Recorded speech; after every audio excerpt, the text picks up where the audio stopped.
Manchester United are downright awful this season. United have lost 6 games and conceded 21 goals in their first 10 games of the 23-24 season. Their play style? Atrocious. The confidence? On the floor. And worst of all, league points in the drain. Far down the drain. This really begs the question this season, what happened to Manchester United?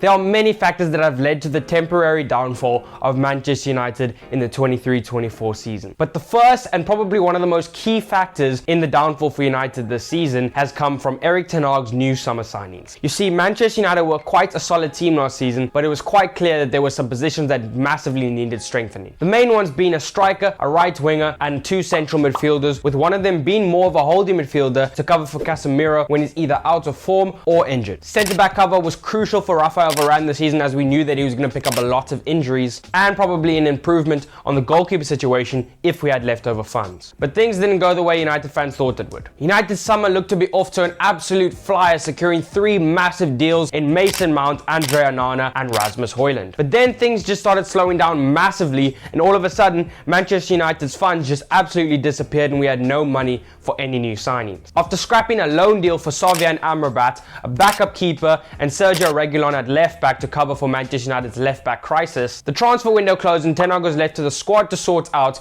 and new arrivals to fit into the team. Now this is where United's form starts to fall. You see, Erik Ten Hag's big midfield signing was Mason Mount, which a lot of fans were frustrated about. Personally, I think it was a good signing. I think Mason Mount is a great addition to the United squad. However, I do think we needed a more high-profile player, Frankie de Jong for example. But so far, Mason Mount has had a rough start to his Manchester United career. He can't seem to gel well in midfield with Bruno and Casemiro, as well as the added pressure coming from United fans and rival fans hasn't helped his performances either. Rasmus Højlund, on the other hand, has hit the ground running superbly in a Manchester United shirt. Not only has Rasmus's performances been top draw, but he's picked up 3 goals in 2 Champions League games, currently making him the Champions League top goal scorer. He is yet to get his first Premier League goal, but after putting the ball in the back of the net against Brighton and it being disallowed, there's definitely some promising signs and I do expect it to come soon. But Rasmus seems to be everything that United fans and Erik Ten Hag hoped he would, and let's hope he lives up to the expectation and he'll be the leading striker for Manchester United for the next few seasons. Andre Onana is probably the player that has had the biggest effect on United's drop-off this season compared to last out of all United's new signings. Why, you ask? David De Gea won the Golden Glove last season with 17 clean sheets and keeping the net clean for pretty much all of his outings.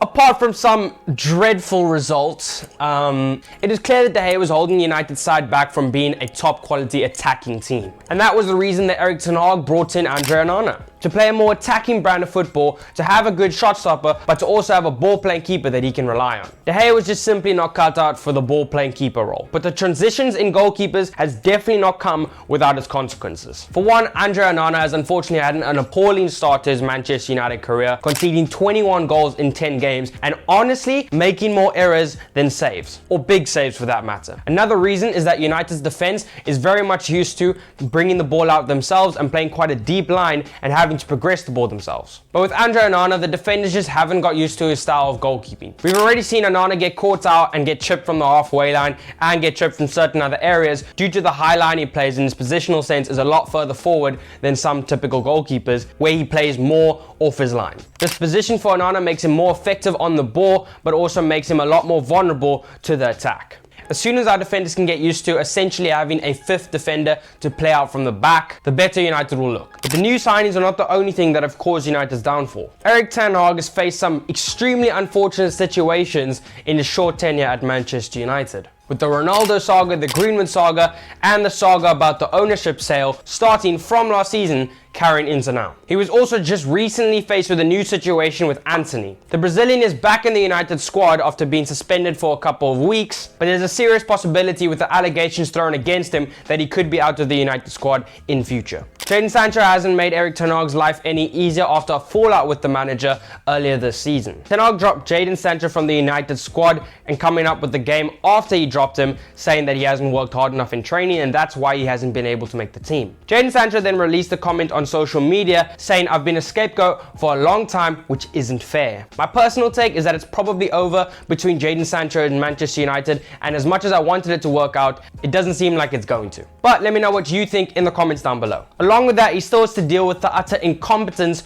with the Glazers about the sale of the club. With rumors everywhere about Sir Jim Ratcliffe and the Qatari ownership, it's tough to know what's going to happen and what the future of Manchester United is, but what I will say is, Qatar, can you please just buy us? Lastly, we have the reality of other Premier League teams strengthening their team, whereas we have struggled to strengthen ours. Big money moves for big clubs like Caicedo to Chelsea, Rice to Arsenal, and Vardy to City are signings that could separate the others from Manchester United. We've already seen that the effect of new signings has helped other teams massively, whereas United, it seems to have downgraded them a little bit. Personally, I believe that Ten Hag can still turn the season around after we had a bad start to the season last season, but let me know how you think United will do this season in the comments down below. Make sure to subscribe for more content like this, and I'll see you guys in the next one.